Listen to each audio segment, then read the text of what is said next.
하나님의 말씀을 보겠습니다. 구약 성경입니다.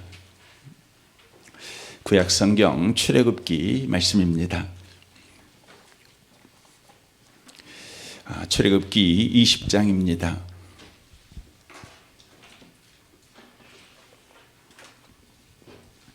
구약 성경 출애굽기 20장입니다. 17절 말씀을 보겠습니다. 17절 말씀, 우리 같은 목소리로 읽으실 때 하나님의 음성을 듣는 복 있는 시간 되시길 바랍니다. 읽겠습니다.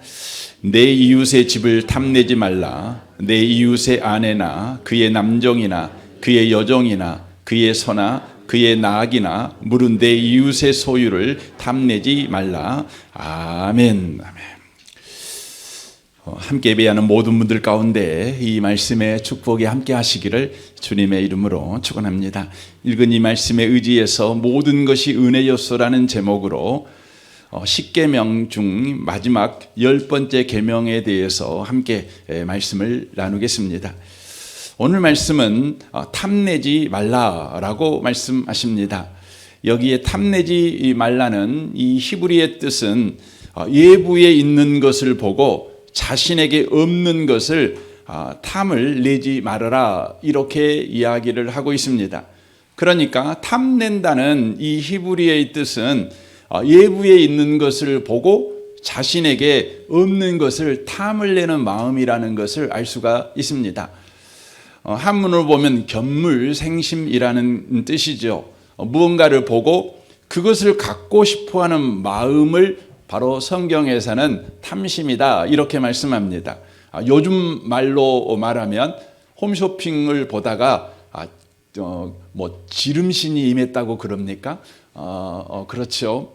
나는 없고 저거 가지고 싶어, 이 간절한 욕망이 우리 가운데 일어난 것이지요. 이게 탐심입니다. 탐심은 보통 이웃 사람을 쳐다봄으로 생겨나는 욕망입니다. 그래서 요즘 젊은 사람들은 다른 사람의 SNS를 보거나 그 사람의 차를 보거나 그 사람이 타고 다니는 차나 또 입고 다니는 옷이나 살고 있는 아파트를 보다가 탐심이 일어나지요. 그래서 자신에게는 없다는 열등감 때문에 가소비에 빠지곤 합니다.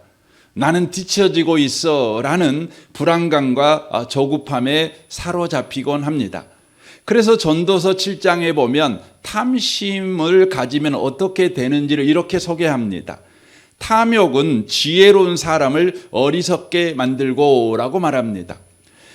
탐심을 가지면 아무리 지혜로운 사람도 멍청한 사람이 된다는 것이죠. 바보 짓을 하는 사람이 된다는 것입니다. 예수님은 탐심의 위험성을 이렇게 경고합니다. 누가복음 12장 15절입니다. 삼가 모든 탐심을 물리치라. 사람의 생명이 그 소유에 넉넉한 데 있지 아니하리라 라고 말씀합니다. 탐심의 위험성은 우리의 생명의 가치를 바로 애곡하게 만든다는 것이죠. 그럼 어떻게 탐심이 우리의 생명을 애곡하게 만들까요? 예수님께서는 씨 뿌리는 비유에서 탐심을 이렇게 설명합니다. 마가복음 4장 7절입니다. 더러는 가시떨기에 떨어짐에 가시가 자라 기운을 막음으로 결실하지 못하였고 라고 말합니다. 그러면서 가시떨기에 떨어졌다는 것이 무엇인지를 이렇게 해석을 합니다. 어떤 이는 가시떨기에 뿌려진 자니 이들은 말씀을 듣기는 하되 세상의 염려와 재물의 유혹과 기타 욕심, 곧 탐심이죠. 탐심이 들어와 말씀을 막아 결실하지 못하게 되는 자요라고 말합니다. 탐심의 위험성, 그리하여 생명을 애곡하게 만드는데 그것이 왜 그러냐면 탐심은 하나님의 말씀이 결실하지 못하게 막는 가시 노릇을 하기 때문이라는 것입니다. 우리가 지금까지 오랜 시간 동안 하나님의 말씀을 수없이 들었지만 하나님의 말씀이 우리 삶에 결실하지 못하는 중요한 이유, 생명을 얻되 더 풍성히 얻는 삶을 살아가지 못하는 중요한 이유가 뭐냐면 우리 마음에 탐심이 하나님의 말씀이 결실하지 못하게 막아버리고 있기 때문에 그런다는 것입니다. 탐심으로 인하여 하나님의 말씀이 결실하지 못하게 막는 역사적 사건들이 성경에 많이 기록되어 있지만 가장 대표적인 사건이 창세기 3장입니다. 창세기 3장에 보면 뱀이 아담 부부를 에덴 동산에서 죄를 짓게 만듭니다. 어떤 방법으로 죄를 짓게 만들까요? 그것은 뱀이 여자에게 자신에게 없는 것, 자신이 가질 수 없는 것을 보게 만듭니다. 하나님이 금하여서 그것을 가질 수 없지요. 그런데 그것을 뱀이 여자에게 보게 합니다. 그때 여자에게 어떤 마음이 생겼을까요? 창세기 3장 6절을 보십시오. 여자가 그 나무를 본즉 먹음직도 하고 보암직도 하고 지혜롭게 할 만큼 탐스럽기도 한 나무인지라 여자가 그 열매를 따먹고 자기와 함께 있는 남편에게도 주매 그도 먹은지라 라고 말합니다. 여기에 보암직했다라는 단어가 나오는데 이것을 직역하면 눈에 즐거웠다라는 의미입니다. 의역하면 가지고 싶은 탐심으로 눈이 이글거렸다는 거예요. 저걸 가지고 싶어. 그 탐심으로 자기 눈 속에 선악을 알게 하는 나무의 열매가 막 이글거린 것입니다. 그리고 탐스럽기도 한이라는 뜻은 반드시 자기 것으로 만들고 싶은 마음이 되었다는 것을 바로 말하는 것입니다. 이렇게 여자의 마음에 탐심이 가득하게 되었습니다. 자기가 가지고 있지 못하는 것, 자기가 가질 수 없는 것을 보자 여자 마음에 탐심이 가득하게 되었습니다. 그러자 어떤 일이 생기게 되었습니까?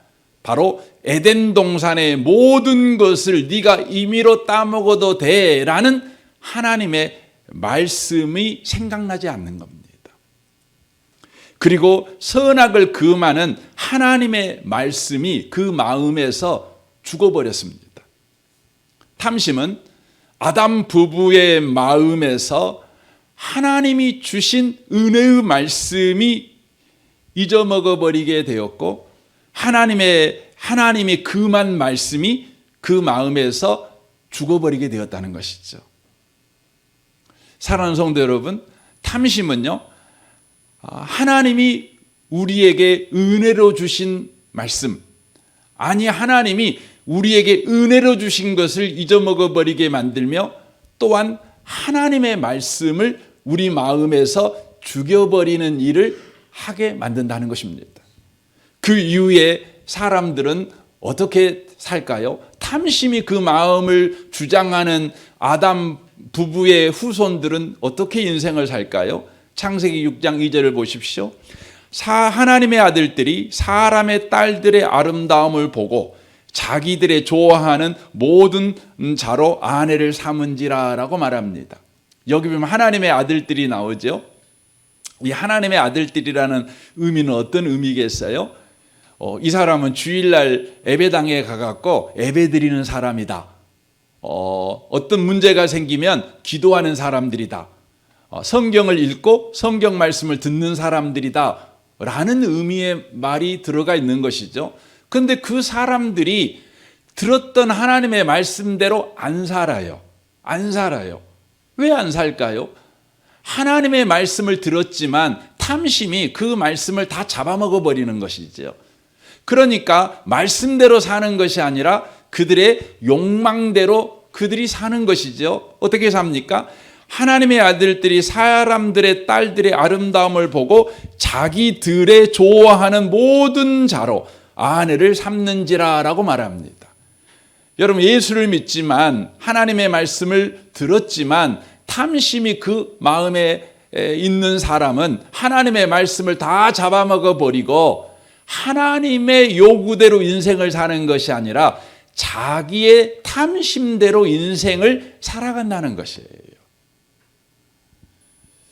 여러분, 그러면 세상은 어떻게 될까요? 여러분 보통 세상을 보면 어느 나라나 거의 대동소이하지요. 남자가 반, 여자가 반. 그 비율에서 약간의 차이는 있겠지만 거의 반반인 것을 알 수가 있지요. 그런데 여러분, 한 남자가 여러 여자를 아내로 삼으면 세상이 어떻게 될까요?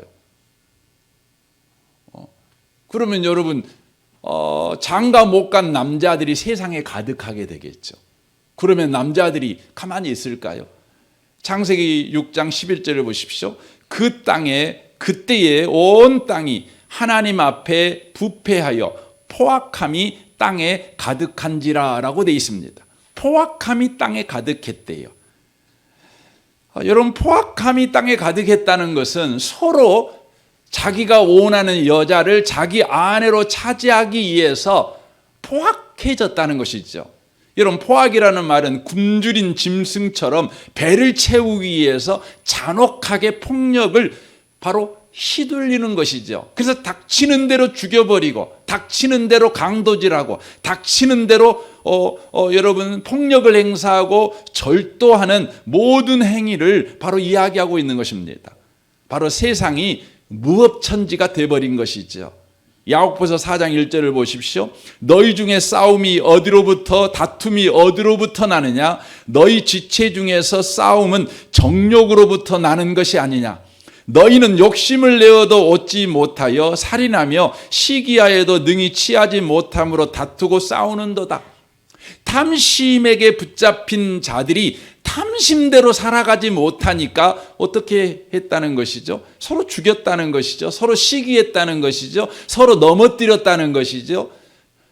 뒤에 가서 그 사람에 대해서 수근수근 거렸다는 것이죠. 탐욕이 만들어낸 그 세상을 보시고 하나님은 이렇게 말씀하십니다. 창세기 6장 13절입니다. 하나님이 노아에게 이르되 모든 혈육이 있는 자의 포악함이 땅에 가득함으로 그 끝날이 내 앞에 이르렀으니 내가 그들을 땅과 함께 멸하리라 라고 말합니다. 사람들은 다른 사람을 통해 자신들의 결핍을 보게 됩니다. 그 결핍에서 오는 탐심으로 인해 서로를 경쟁자와 잠재적인 적으로 간주할 뿐입니다. 그리하여 서로 죽이고 죽는 지옥 같은 세상을 만들어내는 것이죠. 멸망 외에는 다른 방법이 없는 세상이 되어버렸다는 것입니다. 여러분, 탐심은 우리에게 하나님의 은혜로 주신 것들을 생각나지 못하게 만들 뿐만 아니라 하나님의 말씀을 여러분 죽여버립니다. 그리고 내 욕망대로 살게 만들죠. 그리하여 하나님과의 관계, 인간관계, 세상과의 관계에 치명적인 바로 결과를 바로 가져오는 행동을 하게 된다는 것입니다. 우리는 여기서 더 근본적인 질문을 해봐야 돼요. 왜 사람은 다른 사람을 보고 결핍을 느낄까요? 다른 사람을 보고 우리는 사랑하면 좋잖아요. 그렇잖아요. 다른 사람이 성공한 걸 보고 진정으로 그를 축하해 주는 것이죠. 그리고 그를 위해 기도하는 것이죠. 그가 가진 성공이 그의 욕망을 위해 쓰여지지 아니하고 복되게 쓰여지도록 그를 위해서 기도해 주는 거죠. 이게 우리가 해야 될 태도가 아니겠습니까?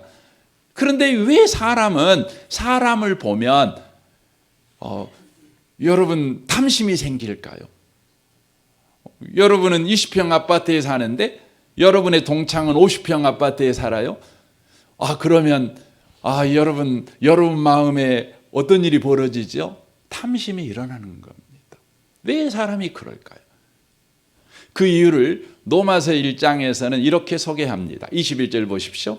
하나님을 알되 하나님을 영화롭게도 아니하며 감사하지도 아니하고 오히려 그 생각이 허망해지며 미련한 마음이 어두워졌나니 스스로 지혜했다나 어리석게 되어 썩어지지 아니하는 하나님의 영광을 썩어질 사람과 새와 짐승과 기어다니는 동물 모양의 우상으로 바꾸었느니라. 그러므로 하나님께서 그들을 마음의 정욕대로 더러움에 내버려 두사 그들의 몸을 서로 욕되게 하게 하였으니 이는 그들이 하나님의 진리를 거짓 것으로 바꾸어 피조물을 조물주보다 더 경배하고 섬김이라. 주는 곧 영원히 찬송할 이시로다. 아멘. 이렇게 말합니다. 왜 사람을 보면 탐심이 일어나는가? 내 이웃을 보면 왜 탐심이 일어나는가? 그 이유는 하나님이 은혜로 주신 것을 당연하게 여기고 감사하지 않고 도리어 하나님의 영광을 우상으로 바꿔버렸기 때문이라는 것입니다. 이 말의 의미는 이런 것이에요. 하나님만 주실 수 있는 것들을 우상들도 줄 수 있다는 생각에 사로잡히게 된다는 거예요. 그러니까 하나님이 우리에게 주신 거, 그거 하나님만 우리에게 주실 수 있는 것이 아니라 사람도 우리에게 줄 수 있어. 저 변하지 않는 저 돌덩이도 우리에게 이런 것 정도는 줄 수 있어. 이런 생각이 우리 가운데 든다는 것이죠. 그래서 성경은 우상 숭배를 이렇게 정의합니다. 골로새서 3장 5절입니다. 그러므로 땅에 있는 지체를 죽이라. 곧 음란과 부정과 사욕과 악한 정욕과 탐심이니 탐심은 우상 숭배니라 라고 되어 있습니다. 우상 숭배가 뭐예요? 탐심이래요. 곧 탐심이 또한 우상 숭배라는 것이죠. 우상은 뭡니까? 우상은 사람이 만든 겁니다. 없는데 있다고 여기는 것이죠. 그래서 우상을 구체적으로 설명할 수가 없어요. 만들어진 허구의 신인 까닭에 그렇습니다. 그 신이 어떤 것을 좋아하고 싫어하는지, 어떤 성품인지 전혀 알 수가 없어요. 다만 섬기는 자의 희생과 정성만 요구되는 것입니다. 인간의 희생과 정성이 바로 그 신이 복을 내려주느냐 저주를 내리냐의 절대적 결정권을 신이 갖는 것이 아니라 그 신을 섬기는 인간이 갖는 것, 이것이 우상입니다. 그래서 거기에서 지성이면 감천이라는 세상의 종교 법칙이 생겨난 것입니다. 그래서 여러분, 세상의 모든 종교는 뭘 가르쳐요? 지성이면 감천이에요. 지성이면 감천. 지극한 정성을 들이면 하늘도 감동한다는 거죠. 그러니까 우상 숭배를 이런 말로 바꿀 수 있어요. 여러분, 우상 숭배 그러면 여러분과 저는 먼 돌덩이 앞에, 먼 쇳덩이 앞에서, 형상 앞에서 절하는 걸로 생각할 수 있겠지만, 우상 숭배의 본질은 이거예요. 인간이 갖고자 하는 것을 간절히 원하면 무엇이든지 가질 수 있다. 인간이 갖고자 하는 것을 간절히 원하면 무엇인지 가질 수 있다.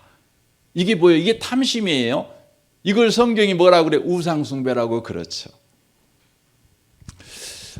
여러분, 옛날에 박근혜 전 대통령이 이런 이야기를 했어요. 정말 간절히 원하면 전 우주가 나서서 다 같이 도와준다.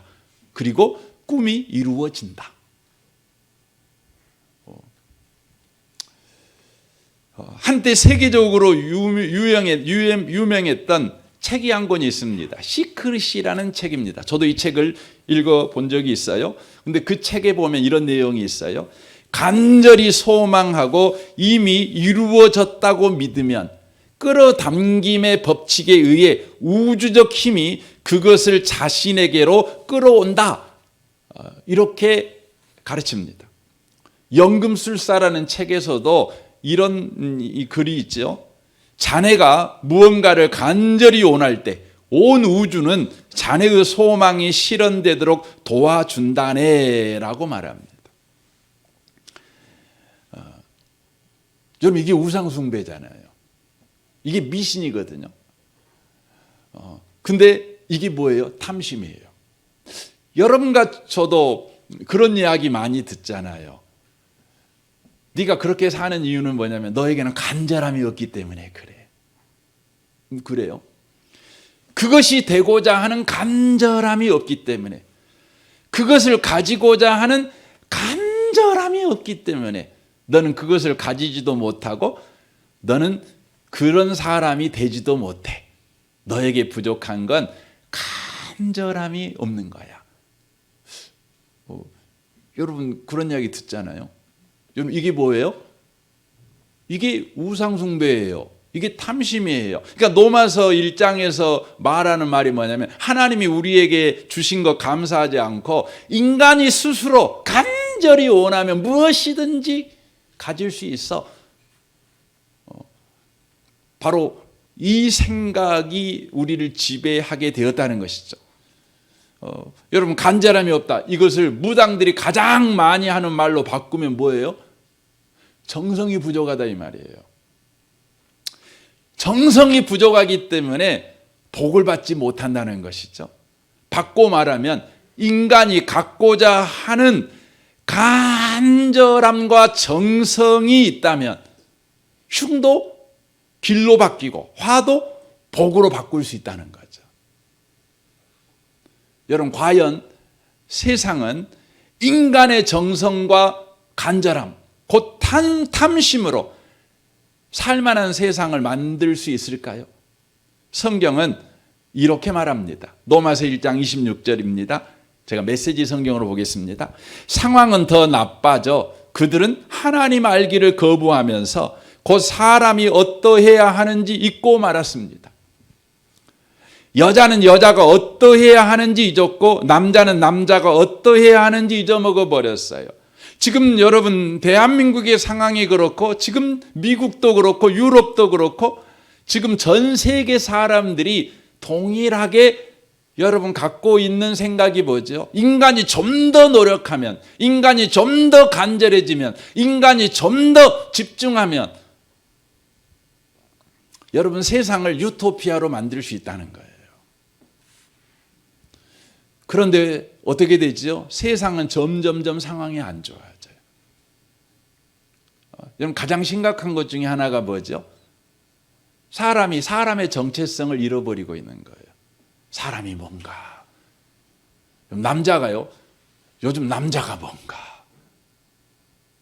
여자들은 여자가 뭔가. 요즘 여자들이 여자로 불리우기를 싫어하고 남자가 남자로 불리우기를 싫어해요.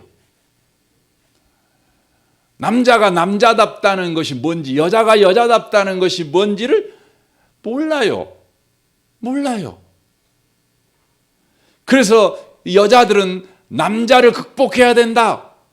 이 구호 아래 지금 힘쓰고 있고 남자들도 여자에게 지면 안 돼 라는 경쟁심을 가지고 인생을 지금 살아가고 있는 것이죠. 27절 보십시오. 성적 혼란에 빠져 그들은 여자가 여자끼리 남자가 남자끼리 서로 학대하고 더럽혔습니다. 사랑 없이 욕정만 가득해서 말입니다. 그리고 그 대가를 치렀습니다. 그 대가가 무엇인지 보십시오. 그들은 하나님과 사랑이 빠져버린 불경하고 무정한 비참한 존재가 되고 말았습니다. 하나님을 맹렬히 욕하는 자리입니다. 여러분 지금 전 세계에서 가장 많이 욕먹는 분이 누구예요? 하나님. 예수님이에요. 가장 욕을 많이 먹죠. 그리고 예수님을 따르는 그리스도인들이 욕을 여러분 얻어먹습니다. 기독교인이라고 안 하잖아요. 그냥 개독교인이라 그러잖아요.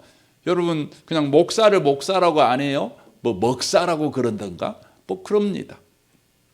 불경하고 깡패요, 건달이요, 참을 수 없는 떠벌이들입니다. 그들은 삶을 파멸로 이끄는 새로운 길을 끊임없이 만들어냅니다. 그들은 자기 인생에 방해가 될 때는 부모조차 저버립니다. 우둔하고 비열하고 잔인하고 냉혹한 자들입니다.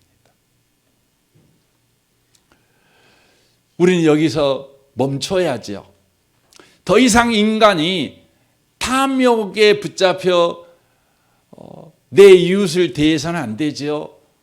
탐욕에 붙잡혀 내 자녀를 대해서도 안 되지요. 탐욕에 붙잡혀 회사 생활에서도 안 되지요. 가정 생활에서도 안 되지요. 심지어 신앙 생활도 탐욕으로 하시는 분이 너무 많죠. 이거 멈춰야 됩니다. 여러분 어떻게 멈출 수 있을까요? 어떻게 원하는 것을 기필코 많고 가지고 싶은 이 탐욕의 마음, 탐심에서 어떻게 우리는 해방될 수 있을까요? 기독교는요, 불교와 같이 탐심이라는 욕망을 소멸하기 위해 탐심과 싸우는 종교가 아닙니다. 성도에게 탐심은 싸움의 대상이 아닙니다. 우리에게는 지금 탐심이 불같이 끓어오르고 있는데, 탐심이 실제하고 있는데 성경은 탐심하고 싸울 것도 없어 이렇게 말을 한다는 것이죠. 왜 그럴까요?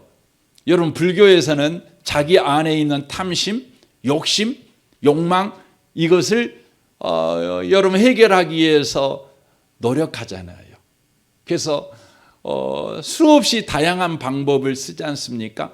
어떤 사람은 밥을 안 먹고, 어떤 사람은 등 대고 안 자고, 어떤 사람은 가부좌를 틀고 10년, 20년 동안 있고, 다양한 방식으로 자기 안에 있는 욕심을 해결하려고 합니다. 산으로 뛰쳐 들어가죠. 아무도 만나지 않죠. 탐심을 해결하려고 그런다는 것이죠. 그렇다면 왜 기독교는 불교와 다르게 탐심은 싸움의 대상이 아니라고 말을 할까요? 바로 그 이유는 탐심은 우리가 하나님을 떠난 것으로부터 왔기 때문이에요. 어두움이 빛을 떠날 때 어두움이 시작된 것처럼 탐심은 우리가 하나님을 떠날 때 즉시 우리 마음에 생겨난 것입니다.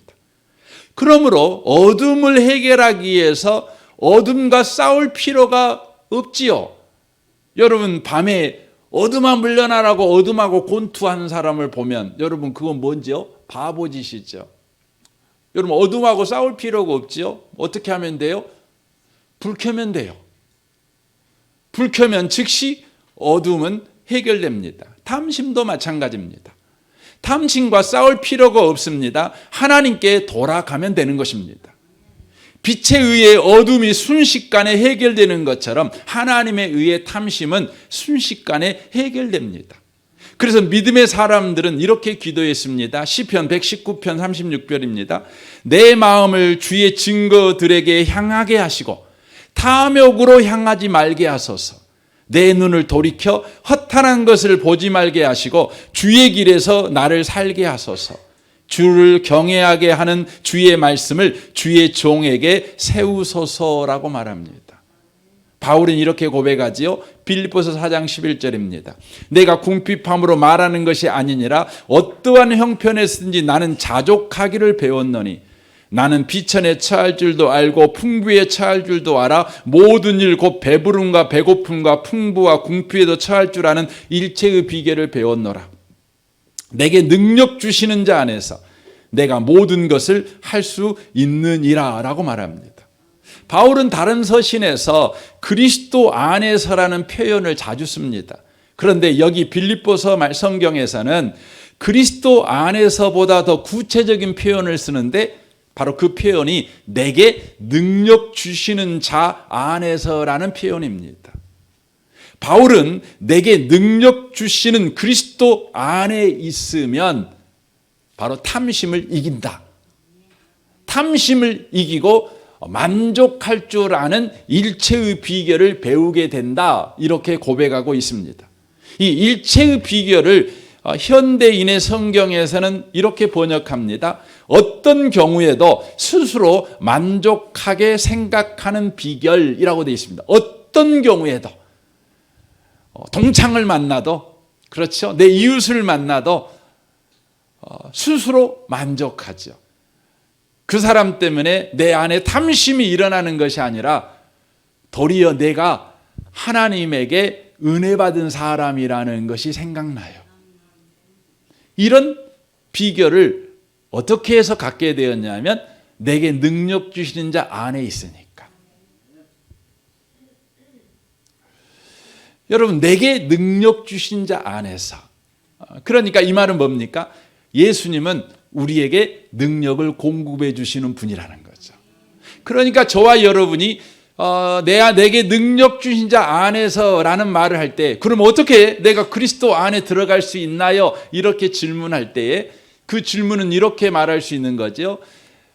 그리스도가 내게 능력을 주시는 분이라는 걸 아는 것. 이게 바로 뭐예요? 그리스도 안에 들어가는 것이에요.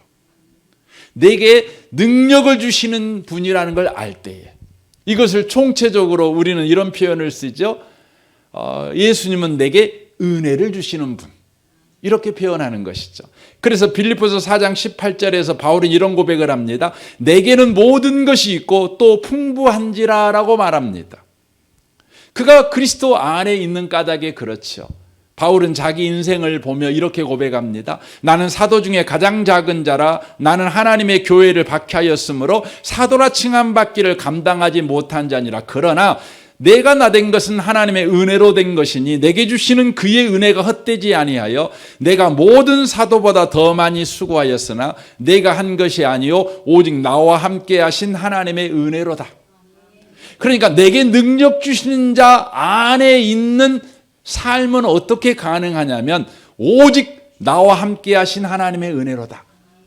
이것을 우리식으로 표현하면 하나님은 언제나 우리와 은혜로 함께 하신다. 하나님은 언제나 우리에게 은혜를 베풀어 주고 계시는 분이시다.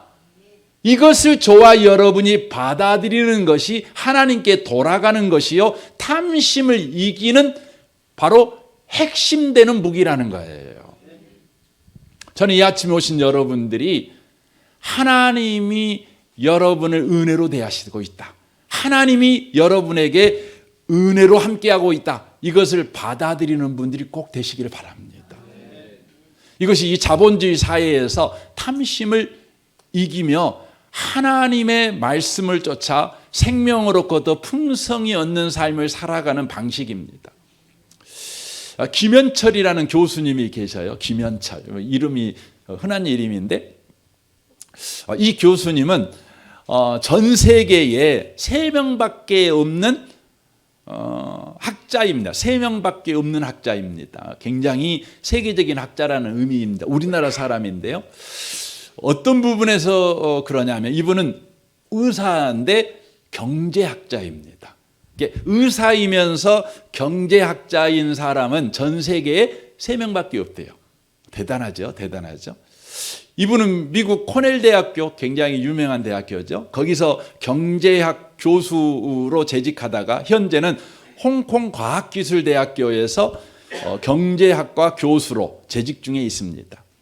이분이 의사인데 왜 경제학자가 되려고 생각했냐면 이분은 신실한 그리스도인입니다. 이분이 연대 의대를 나와가지고 의사 노릇을 이렇게 하다가 많은 환자들을 접해 보니까 알게 된 것이 있었는데 그것이 뭐냐면 부자들은 덜 아파요. 그런데 가난한 사람이 더 많이 아픈 거예요. 그러니까 건강의 불평등의 문제가 사회의 경제적인 문제라는 것을 깨닫게 됩니다. 그러니까 사회 시스템이 바뀌고 경제 정책이 바뀌면 더 많은 사람들이 부유해져서 병원을 더 안 찾게 될 거라는 것이죠. 자기가 의사로서 병든 사람을 고쳐주는 건 뭐 평생 걸쳐서 1000명, 2000명을 살릴 수 있지만 자기가 경제학자가 되어서 경제적인 문제를 해결해 준다면 여러분 수백만 명을 살릴 수 있는 사람이 될 수 있다는 거 아니겠어요?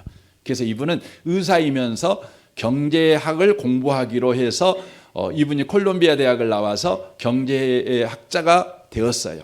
이분이 쓴 논문이 사이언스라고 하는 굉장히 유명한 그 잡지죠. 거기에 그 논문이 실릴 정도로 유명한 학자입니다. 이분이 최근에 여러 경제 방송에 나와서 이렇게 강의하는 것을 제가 들었습니다. 또 새롭게 하소서라는 프로그램에 나와서 이분이 이야기하는 걸 제가 또 들어봤거든요. 근데 그분이 이야기하는 내용은 이런 거예요. 그분은 많은 연구와 많은 실험 또 많은 관찰을 통해서 사회 경제적인 문제를 어떻게 해결할 수 있을까? 가장 중요한 방법이 뭘까? 이걸 연구를 했는데 그걸 해결하는 근본적인 문제를 이분이 바로 논문으로 발표를 하게 되었어요. 그게 뭐냐면 이겁니다. 아주 간단한 건데, 현재 내게 있는 모든 것이 은혜로 주어진 것임을 받아들이는 거라는 거예요. 여러분, 우리는 그러잖아요. 예수 잘 믿으려면 이런 거 가져야 되지만 여러분이 성공하고 부유하게 사는데 뭐 이거 뭔 상관이 있어? 열심히 살고 최선을 다해 살고 계획 잘 세우고 계획 잘 실현하면 우리가 성공하고 부유하고 가난에서 벗어날 수 있는 것이지, 이렇게 생각을 했는데 그게 아니라는 거죠. 뭐예요? 세상 말로 이제 이분이 표현하면 이렇다는 거죠. 뭐냐면 바로 운이라는 걸 받아들이라는 거예요. 세상 말로 말하면.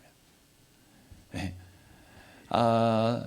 신앙 안에서 말하면 다 하나님의 은혜라는 걸 받아들이라는 거예요. 왜냐하면 이분이 연구를 해보니까 세상 사람들이 성공하는데 그 성공을 좌우하는 것이 뭐냐?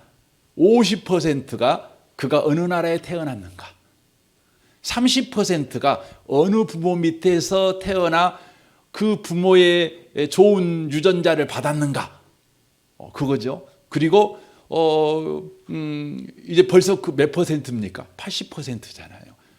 그리고 10%가 뭐냐면 어떤 환경에서 자랐는가. 그리고 마지막 10%가 노력하는가. 근데 이분이 그러면 그래도 10%는 우리의 노력이 필요한 거 아닙니까? 이렇게 주장할 수 있는데, 이분이 노력을 누가 하는가 하고 쫙 봤더니 노력도 타고난 성품이라는 거예요. 그러니까 여러분, 성공을 좌우하는 100%가 뭐예요? 은혜예요, 은혜. 은혜라는 것을 바로 알게 된 것이죠. 그래서 세계의 모든 사회, 경제, 교육 문제를 해결하는 것은 뭐냐? 이것을 인정해야 된다는 것이죠. 이것을 받아들이고 여기서 시작해야 된다는 것이죠. 그게 뭐냐면 나는 은혜 받은 사람이다. 나는 부족한 사람이 아니라 충분한 사람이다. 이것을 인정하고 그 믿음에서 시작하는 거라는 거죠. 이 책을 쓰신 분이 믿는 분인지 안 믿는 분인지 잘 모르겠어요. 근데 제가 최근에 이 책을 제가 서평하는 거, 또 이 책을 가지고 강의하신 분의 강의를 들어보다가 제가 이 책을 좀 읽어봐야 되겠다 해서 제가 이 책을 샀는데 오늘 도착해서 제가 내용을 다 못 봅니다. 하지만 강의한 내용에서 보면 이제 책이 하나 있는데, 이게 뭐냐면 모건 하우젤이라는 분이 쓴 돈의 심리학이라는 책이 있습니다. 굉장히 유명한 책이에요. 요즘 우리 한국에서 많이 이걸 가지고 강의하시는 분들이 많습니다. 근데 이 돈의 심리학에서 말하는 핵심이 뭐냐면, 가난에서 벗어나 부를 이루는 가장 중요한 하두는 뭐냐? 바로 부는 운이라는 것을 받아들이는 거라는 거예요. 운이라고 써서 죄송해요. 은혜라고 받아들이라는 거예요. 성공은 운이 차지하는 역할이 절대적이라는 걸 인정하라는 거예요. 그러므로 자신이 부자가 된 것과 성공한 것은 자신의 수고와 열심히 된 것처럼 속여서는 안 된다는 것입니다. 그래서 명성, 자유와 독립, 가족과 친구, 행복 등을 지키는 최선의 방법은 나는 은혜 받은 사람이요 충분히 가진 사람이라는 사실을 받아들이는 데에서 시작된다는 거예요. 우리는 예수 믿지만 늘 우리는 부족한 사람이라고 생각하잖아요. 왜 하나님 이것도 안 주고 저것도 안 주고. 그래서 우리는 우리의 기도 가운데 감사보다는 하나님 앞에 불평을 늘어놓는 기도가 훨씬 많죠. 왜 김 집사는 줘놓고 왜 나는 안 줍니까? 뭐 그러잖아요. 우리는 그런 식의 기도를 하나님 앞에 하곤 합니다. 근데 하나님이 우리에게 원하시는 건, 너에게는 내가 충분한 은혜를 이미 줬어. 그러니 너는 은혜 받은 사람이라는 것을 받아들이고 네가 정말 은혜 받았다는 것을 네가 한번 확인해 봐. 한번 생각해 봐. 종이 앞에 놓고 한번 써봐. 네가 받은 은혜가 몇 가지인지 써봐 한번. 이렇게 쭉 써보라는 것이죠. 그리고 거기에서 시작하라는 것이에요. 디모데후서 6장 6절부터 이 말씀을 좀 결론적으로 제가 읽어드리고 싶습니다. 좀 길지만 읽겠습니다. 지금 가지고 있는 것에 만족하는 것은 경건에 큰 도움이 됩니다. 우리가 세상에 올 때 아무것도 가지고 오지 않았으므로 세상을 떠날 때도 아무것도 가져가지 못합니다. 그러므로 먹을 음식과 입을 옷이 있다면 만족할 줄 알아야 합니다. 부자가 되려고 애쓰는 사람들은 시험에 들고 함정에 빠지게 됩니다. 어리석은 일을 하다가 결국 자신을 망치는 구덩이에 떨어지는 것입니다. 돈을 사랑하는 것이 모든 악의 뿌리입니다. 돈을 더 많이 얻으려다가 진실한 믿음에서 떠나고 오히려 더 큰 근심과 고통만 당하게 됩니다. 이 세상의 부자들에게 이 말을 전하십시오. 교만하지 말며 돈을 의지하지 말고 하나님께 소망을 두라고 가르치십시오. 하나님은 우리가 필요로 하는 모든 것을 주시며 또 그것을 누리게 하시는 분이십니다. 선한 일을 하도록 노력하며 베푸는 가운데 부요함을 누리도록 그들을 가르치십시오. 나눠주고 베풀 때에 맛볼 수 있는 참 기쁨을 말해 주십시오. 이웃을 볼 때에 나에게는 저 사람이 가진 것 없어 이렇게 생각하지 마시고 이웃을 볼 때 하나님이 나에게 주신 은혜는 뭐지? 하나님이 나에게 은혜를 주셨을 것인데 내게만 주신 은혜는 뭐지? 그리고 하나님은 내게 은혜 주셨어. 이렇게 받아들이라는 것입니다. 그때 우리는 이웃을 볼 때 탐내지 않는 바로 이 말씀을 순종할 수 있습니다. 오늘 이제 십계명을 마무리하는데 이 십계명은 안 믿는 사람에게 준 말씀이 아니에요. 구원을 못 받은 사람에게 주신 말씀이 아니라 이미 구원받은 사람들에게 주신 말씀입니다. 이미 하나님께서 목자가 되어주시고 피할 바위가 되어주시고 아버지가 되어주시는 그분의 자녀들에게 하나님이 하시는 말이에요. 너는 너에게 모든 걸 주시는 아버지가 있어. 그러니 아버지 없는 사람들이 잘 사는 것 보고 부러워하고 그럴 필요 있겠니?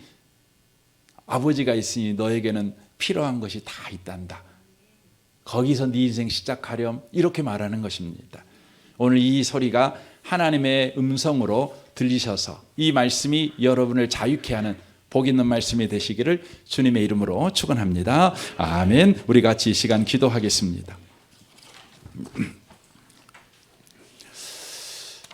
오늘 말씀을 우리 생각하면서 오늘 좀 기도했으면 좋겠습니다. 주님, 우리는 사람을 볼 때 끊임없이 탐심이 일어납니다. 그 이유는 하나님을 잊어먹어 버려서 그렇습니다. 주님, 이웃을 볼 때 하나님이 생각나게 하시고 나는 하나님의 자녀지. 하나님이 이미 내게 풍성하게 은혜를 주셨지. 거기서 시작할 줄 아는 우리가 되게 하여 주옵소서.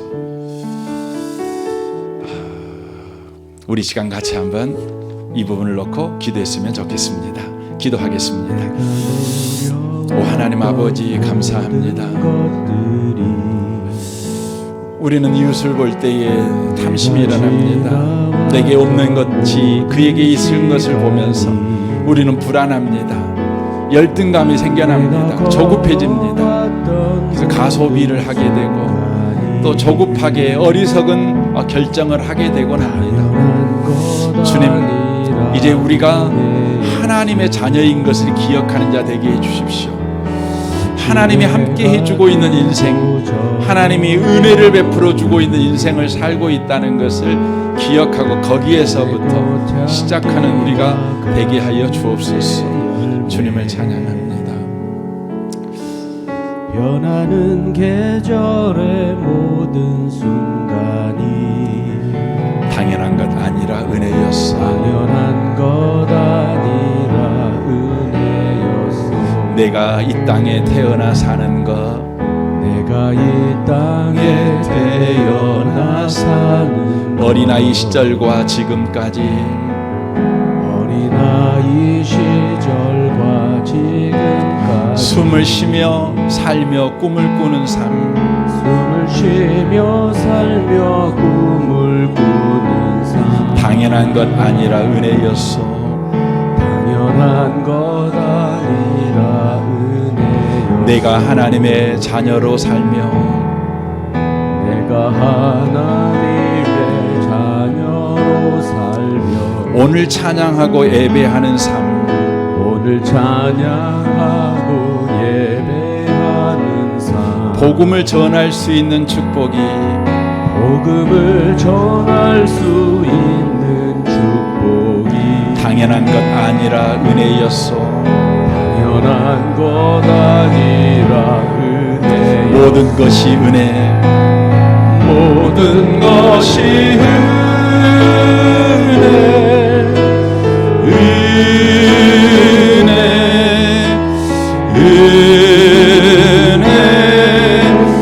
한없는 은혜. 내 삶에 당연한 것 하나도 없었던 것을 모든 것이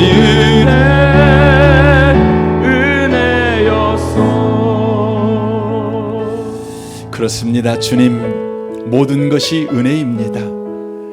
우리는 부족한 인생을 사는 자가 아니라 충분한 인생을 살고 있는 자입니다. 우리는 하나님이 외면하고 있는 인생을 사는 자가 아니라 하나님이 은혜 베풀어 주시는 인생을 살고 있는 자입니다. 거기에서 시작할 줄 아는 우리가 되게 하여 주옵소서. 내 이웃을 볼 때마다 내게 이웃에게 없는 것이 있는 것이 내게 없는 것 때문에 탐심이 불같이 일어나 열등감에 빠지거나 불안과 조급증에 빠지는 어리석은 자가 되지 않게 해 주옵소서. 하나님이 생각나게 하시고 내가 하나님의 자녀인 것이 생각나게 하시고 하나님이 은혜로 내게 모든 것을 주고 계신다고 하는 것을 주여 받아들일 줄 아는 우리가 되게 해 주옵소서. 내게 능력 주시는 자 안에서 주님은 우리에게 지금 능력을 주고 있습니다. 은혜를 주고 있습니다. 복을 주고 계십니다. 이 사실을 늘 기억하고 그러므로 탐심이 아침 안개처럼 사라지고 우리 안에 풍성한 감사만 넘치는 삶이 되어지도록 우리를 축복하여 주옵소서. 이 시간 헌금합니다. 헌금하는 모든 손들을 주님이 복되게 하시고 저들의 삶이 계속해서 하나님의 은혜에 붙잡힌 바 된 인생인 것을 기억하고 거기에서 시작할 줄 아는 지혜가 있게 하여 주옵소서. 예수님의 이름으로 기도합니다. 아멘.